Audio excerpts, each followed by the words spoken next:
Gül, buraya bak, dedeye bak, dedeye bak.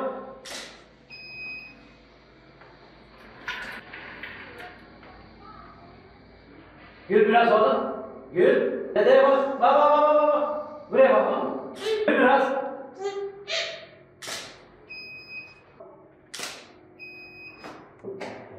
Aferin.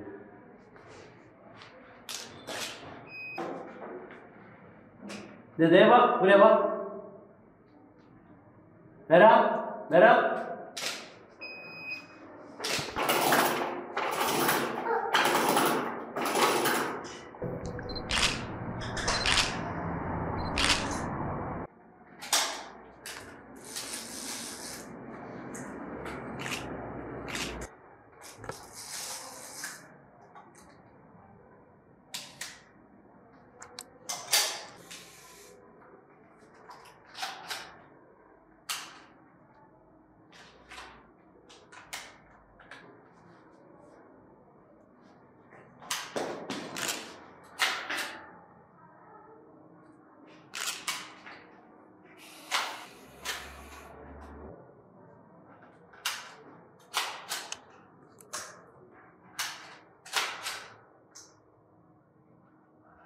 Fotoğraf mesleğimi 1972'den başladım. 74'e kadar çırak olacaktım. Çıraktan sonra ustalığa geçtim. Ustalıktan sonra karfe olaraktım.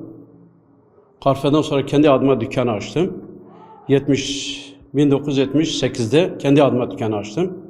Şu duruma kadar devam ediyorum. 50 yıldan beri bu mesleği yapıyorum ben. Çırak olarak çalıştığım arkadaşların yanında, diğer ustalarım yanında. Olan zamanda da 4 tane dükkan vardı, 4 tane stüdyo vardı, fotoğrafçı dükkanı. Şu durumda 60'a yakın dükkan açılmış. Korsanlarla beraber de 50 tane vardır. Toplam 120-130 tane fotoğrafçı vardır. Tabi dijital çıktıktan sonra mekanik mesleğimiz öldü.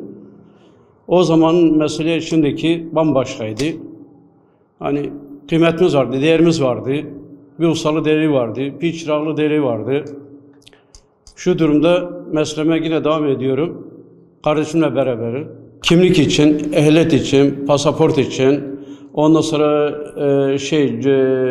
cüzdan tütünleri için çekirdiler. Köylere giderdik. Köyde de resim çekerdik. O zaman siyah beyazı, renkli yoktu. Değerimiz daha çok idi. Hani ben o güne çok razıydım. Şimdi razı değilim ben. Şu durumda herkes diyor, alın bir makine, diyor ben fotoğrafçı oldum. Ama önemli olan var da, önemli bir meslek sahibi olması lazım ki dükkan açsınlar. Ondan sonra desin ben ustayım, ben fotoğrafçıyım. Eskiden mesela film vardı, siyah beyazdı. Oro filmler vardı. 36'lı pozlar vardı, 12'lik vardı, 24'lik vardı, 16'lı pozlar vardı. Stüdyodan çekiyorduk. Yani şu durumda makinelerimizi mekanik bittikten sonra, dijital olduktan sonra kira veriyoruz. Eskiden mesela kazancımız oluyordu, film satıyorduk. Şu durumda kazancımız yoktur. Filmde karımız geliyordu. Beraber resim çektiği zaman kıymet vardı, değer vardı, bir değerin insanı vardı. Bir resim çektiği zaman bir günde, 2 günde, bir hafta, 10 güne kadar veriyorduk. Tabii o objektifte, o resimler çektiğimiz zaman nasıl çıkacağını merak ediyorduk. Biz bile merak ediyorduk. Gerçekten çıktığı zaman da çok zevk alıyorduk. Mesleğimi çok seviyorum. Mesleğime yine devam ediyorum. 50 yıldır ben bu işi yapıyorum. Severek yapıyorum. Bu durumda gelin damat pozları geliyor. Yalnız onlarda diş çekimi olduğu için dışarıda çekim yapılıyor. Stüdyoda yalnız vesikalık, kimlik, ehliyet, pasaport için, acil durumlar, noter için çekiliyor. Kazanç kalmadı. Kazanç kalmadı. Der ki mesleğimiz olarak tüm meslek arkadaşlarda kazanç kalmamış. Yani Allah sabırlar versin. Alan bir cep telefonu diyor fotoğrafçı olan benim.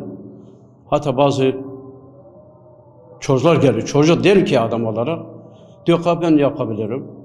Tabi oturduğu zaman bakıyor ki tıkandığı zaman diyor amca kusura bakma buyurun bana yardımcı olsanız olur. Yardımcı olsam da zor biraz. Yani o günler karanlık oda yaptığımız işler, tap sandıkları, arandızörler. Ben o güne çok özledim daha doğrusu.